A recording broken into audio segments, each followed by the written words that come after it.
이 혈압이라고 하면은 이 혈관에 가해지는 압력이라고 보시면 되거든요. 혈관에 가해지는 압력이라는 게 있어야지 우리 몸의 혈액이 온몸을 돌면서 산소나 영양소나 이런 것들을 각 세포마다, 각 조직마다 전달을 할 수가 있는 거예요. 그러면 혈압이 높은 게 좋은 걸까요? 아니면은 낮은 게 좋은 걸까요?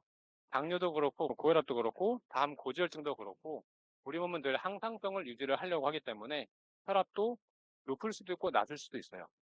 그래서 단순히 그냥 혈압이 높네 약을 먹자가 아니라 이번 시간을 통해서 혈압이 높으면은 단순히 약을 먹어서 그 수치를 낮출 게 아니라 내가 왜 올라갔지라고 한번 생각을 해보시는 그런 기회가 되셨으면 좋겠습니다. 실제로 혈압이 처음 이제 기준이 정해진 게 1900년대예요.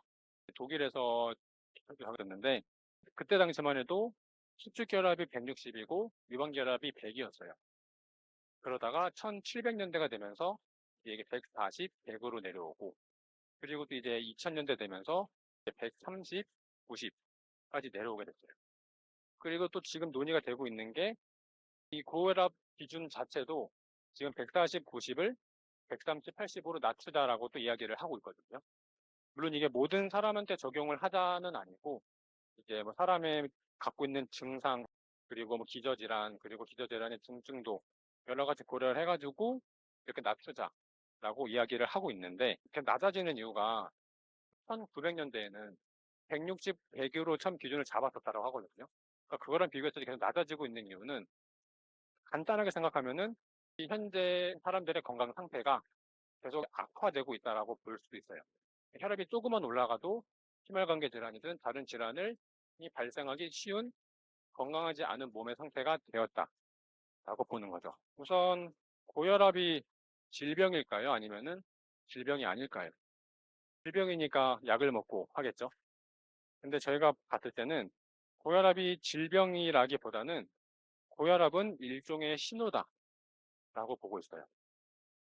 그러니까 혈압은 정말 한 사람을 놓고 봤을 때도 아침부터 저녁까지 혈압이 계속 수시로 왔다 갔다 하고요.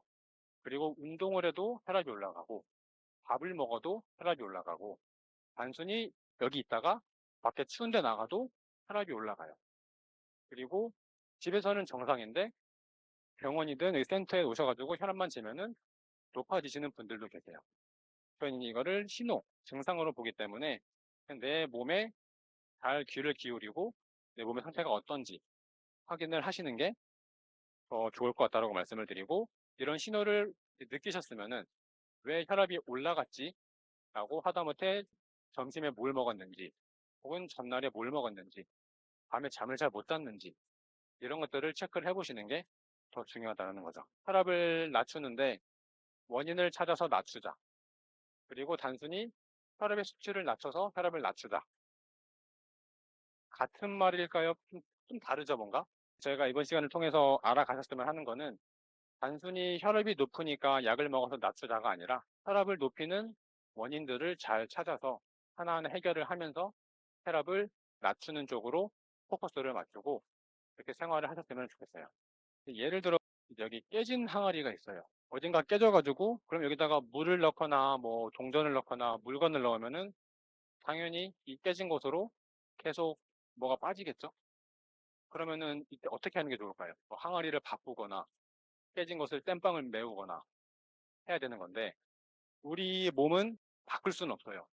결국 땜빵을 메꿔야 되는데 이 땜빵을 메꾼다는 게 결국에는 우리가 아까 계속 말씀드린 그 원인을 찾아가는 거라고 보시면 좋을 것 같아요. 또 애초에 우리가 혈압이 다 같을 수가 없어요. 통통하신 분, 뚱뚱하신 분, 그리고 마른 분과 비교했을 때 뚱뚱할수록 결국 세포가 많이 있고 그만큼 혈액이 많이 필요하고 혈액량이 많다 보니까 혈압이 높을 수밖에 없어요. 그리고 젊은 사람과 노인, 당연히 노인분들이 당연히 혈압이 좀 높을 수밖에 없죠. 또 강아지랑 기린을 예시로 들었어요. 동물들도 당연히 살아있는 유기체니까 혈압이 있겠죠. 실제로 얘네는 다리가 더 길고 목이 훨씬 길어요.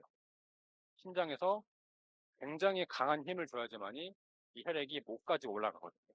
제가 찾아보니까 강아지는 120, 140 정도가 특히 혈압이고 기린이 한 250, 260이라고 해요. 근데 각 개체마다 그 적정한 혈압이라는 게 있다는 거예요.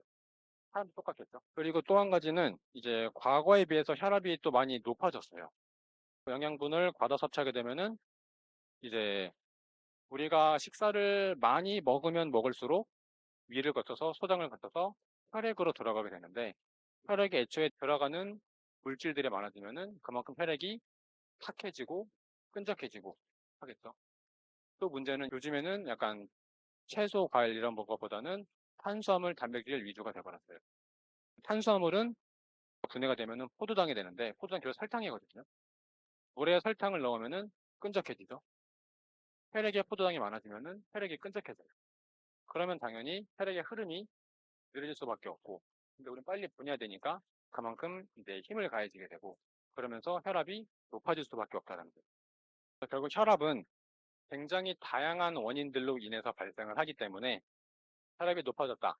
이거를 질병으로 보실 게 아니라 혈압이 높아졌다라고 하면은 내가 어디서 뭘 잘못했지, 뭘 잘못 먹었지 한번 되돌아보시면은 아 이런 것 때문에 혈압이 올라갔겠구나. 그러면 없애볼까? 그럼 혈압이 잡힙니다.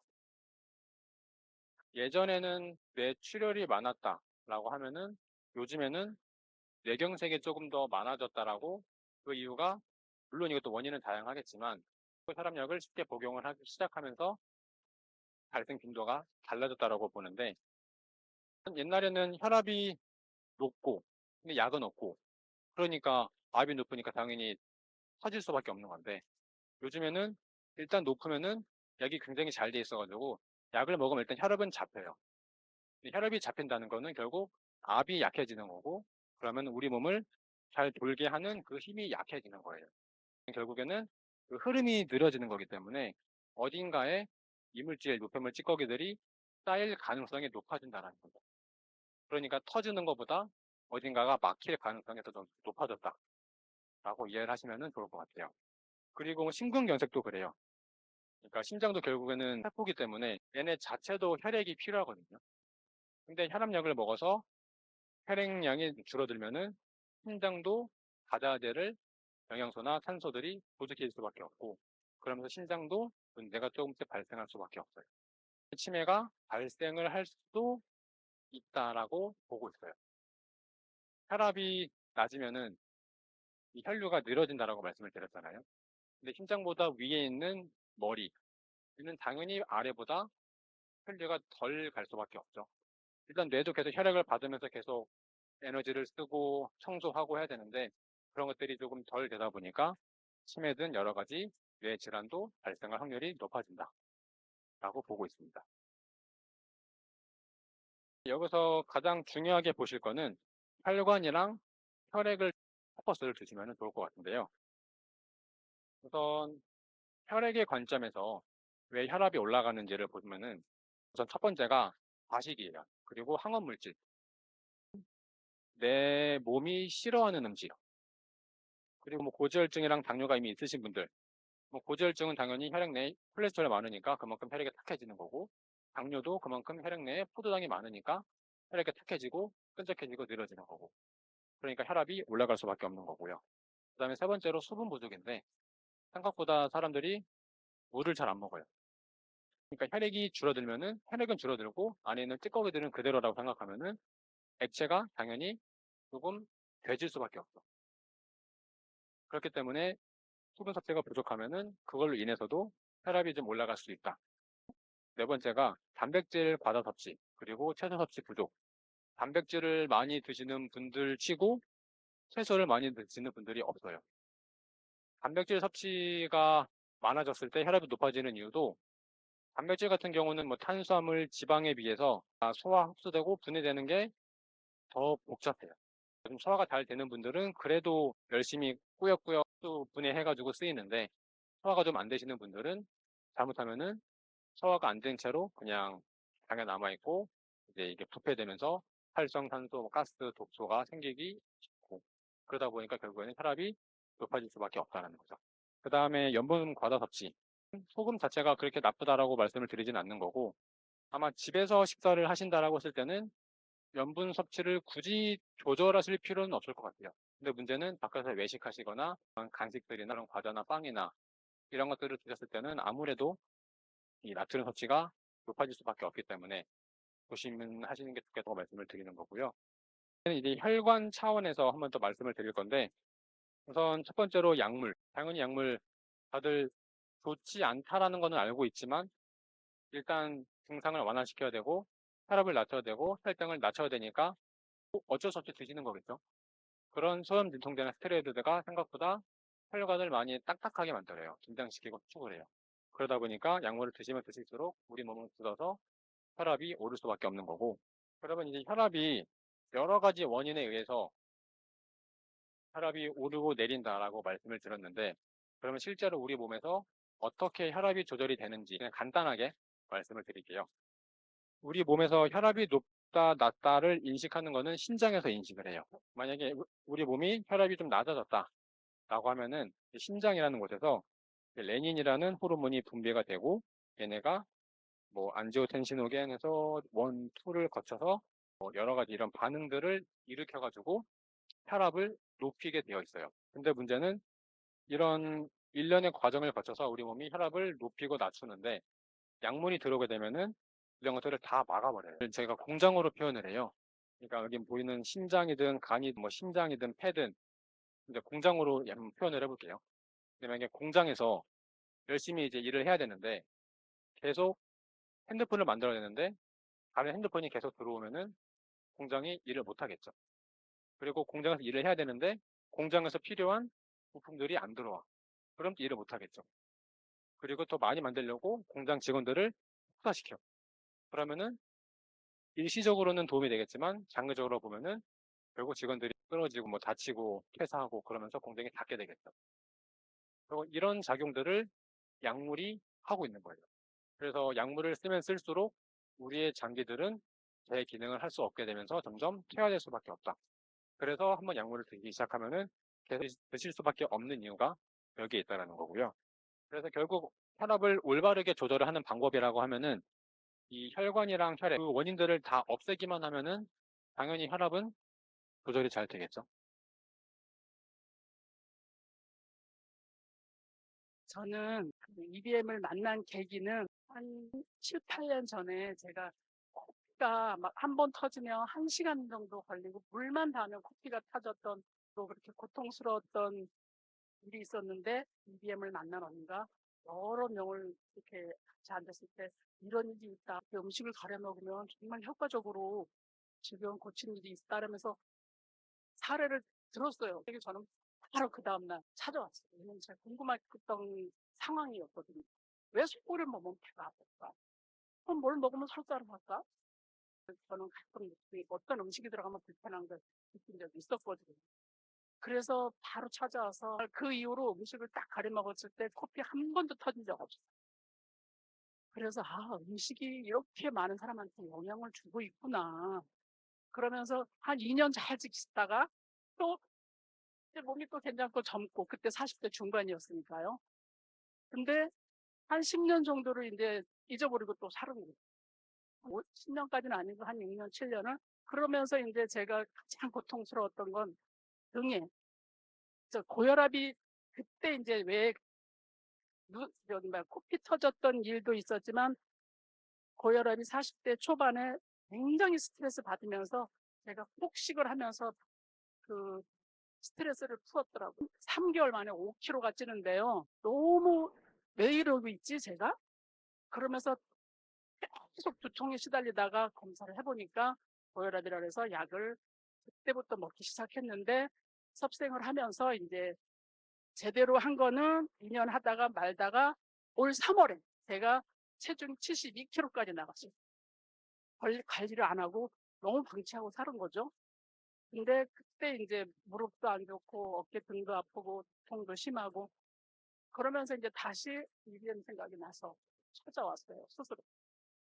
이제는 제대로 해봐야 되겠다. 그때 한번 효과를 본 사례가 있기 때문에 제대로 와서 이제 섭병을 하면서 제가 딱 한 달 만에 3kg가 빠졌어요. 그리고 또 체중이 많이 나갔었으니까 운동도 필수로 했어요. 근데 제가 느낀 거는 음식이 70% 이상 차지한다라는 걸 느꼈어요. 그리고 지금도 3월, 4월, 5월 때처럼 운동은 열심히 못해요. 바쁘다 보니까. 근데 체중은 관리가 돼요. 저는 S타입이거든요. 그러면서 이제는 몸에 뭘 먹으면 민감하게 반응을 하고 있으니까 간식 싹 줄이고요. 저 못 먹는 거 없이 다 잘 먹습니다. 그러니까 체중이 키가 크니까 또 더 많이 섭취해야 됐겠죠. 작은 사람보다. 먹는 걸 워낙 좋아하다 보니까 진짜 입에 달고 살았어요. 근데 지금은 간식 딱 끊고 삼시세끼 정말 골고루 야채, 과일, 어패류 정말 열심히 제가 고르게 섭취하려고 정말 노력하고 있고요. 그렇게 하다 보니까 몸이 답을 알아하더라고요. 답을 해줘요. 그래서 너무 가볍고 40대 중반으로 돌아간 것 같아요. 지금 보기에도 가벼워 보이지 않나요? 네, 정말 가볍고 이제 신나게 할 수 있는 거예요. 예전에는 막 이것도 먹고 싶고 저것도 먹고 싶고 지금은 먹고 싶지 않아. 봐도 크게 이렇게 먹고 싶지 않고 내가 몸이 편한 음식을 먹게 되더라고요. 일부러 찾아 먹고. 그러면서 이제 더 즐겁게 하는 거죠. 그러면서 조금 몸이 조금 불편하면 운동으로 이제 더 열심히 하고.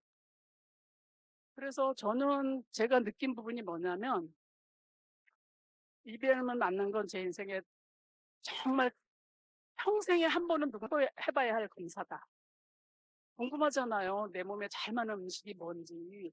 정말 알고 먹고 먹으면 더 좋은데 이게 잘 맞을까 저게 잘 맞을까 저는 궁금했었는데 누구나 한 번쯤은 꼭 해봐야 될 검사고 또 알았다면 또 잘 지켜가는 거, 실천해가는 게 답이다라고 저는 느꼈어요. 그래서 제가 이렇게 섭생을 하면서 골고루 이렇게 먹고 몸이 원하고 또 제가 후각도 둔하고 굉장히 둔했는데 이제는 후각까지도 특히 어떤 냄새를 이제 맡을 수 있는 거예요. 근데 남들은 무슨 냄새가 나도 냄새도 못 맡았어. 그게 무슨 냄새인지도 몰랐어요. 그렇게 둔했던 사람인데 이제는 오이 냄새 하다못해 당근 냄새 씻으면 그 향이 나는 거예요. 향이. 그게 감각이 살아나고 있다라는 거예요. 그게 너무 감사했어요. 아, 내 몸이 이렇게 반응을 해주는구나. 그리고 또 제일 불편했던 거는 어깨도 무거워서 온 세상 짐을 지고 있었던 것처럼 힘들었는데 거의 99% 이상은 사라졌고 또 화장실 한번 가야 되면요. 참지를 못했어요. 닭이 왜 닭똥 싸듯이 싼다라는 말 있죠. 찍찍 그렇게 설사를 하듯이 평소에 그러고 살았어요. 제가. 얼마나 힘들었겠습니까. 근데 그것도 해결됐어요. 음식을 가려면 그냥 위장이 편하니까 그런 것도 사라지더라고요. 그 불편함이 사라지더라고요. 그러고 또 한 가지는 이제 조금 좀 소홀할 때 이제 외식할 때가 제일 힘들어요, 실은. 오죽하면 전 다 싸들고 다녀요. 일 가면서 점심도 싸들고 다니는데 외식할 때도 어떨 때는 막 타협을 하잖아요, 다른 사람들하고. 근데 그냥 신경 안 쓰고 저는 그냥 씻어 먹고요. 고춧가루 씻어 먹고 아니면 그냥 정말 적게 먹고 말아요. 어느 날 입이 편하자고 많은 사람들을 즐겁게 하자고 마음대로 먹고 나면요. 그날 하루 이틀은 고생을 해. 그러다 보니까 제가 이제 이렇게 가려 먹고 정말 자기 타입에 맞는 음식을 먹는 게 나를 사랑하는 방법이구나. 내 몸을 사랑하는 방법이구나라는 걸 저는 알게 됐어요. 그래서 더 즐겁게 하고 있어요. 정말로. 그래서 많은 사람들한테 얘기를 해요. 제가 이렇게 해서 보는 사람마다 왜 이렇게 예뻐졌어? 왜 이렇게 날씬해졌어? 예, 그런 말을 많이 듣거든요. 날씬해졌다는 그거. 왜냐면 사진을 보면 예전에 10년 전에 나를 본 사람들은 알잖아요. 왜 이렇게 날씬해졌냐 그러면 이유가 있지 하면서 이제 얘기를 해줘요. 해줘도 저처럼 빨리 와보는 사람이 많지 않더라고요. 저는 진짜 딱 그날 들었을 때 그 다음날 바로 와봤습니다. 이거구나. 그래서 또 한 가지를 더 느낀 거는 우리가 노화를 사실 막을 수는 없어요. 근데 질병으로부터는 좀 덜 노출되지 않을까? 좀 질병으로부터는 좀 자유로워지지 않을까? 그런 생각도 해보게 됩니다. 합생을 통해서 뭐 많은 사람들이 각자 아마 자기가 더 잘 알 거예요. 자기 몸은 또 얼만큼 지켰는지, 얼만큼 실천했는지를요. 저는 정말 감사하면서 살고 있습니다. 까다롭게 해야 되니까 힘들긴 해요. 많은 사람들을 함께 할 때는. 근데 그래도 제 자신을 위해서는 잠자는 습관과 또 천천히 먹는 습관, 과식하지 않으려고 하는 것, 정말 정량을 먹으려고 하는 것. 그런 것들이 제 몸에 이렇게 답을 해주니까, 몸이 말을 해주니까 더 열심으로 하게 되더라고요. 이상입니다.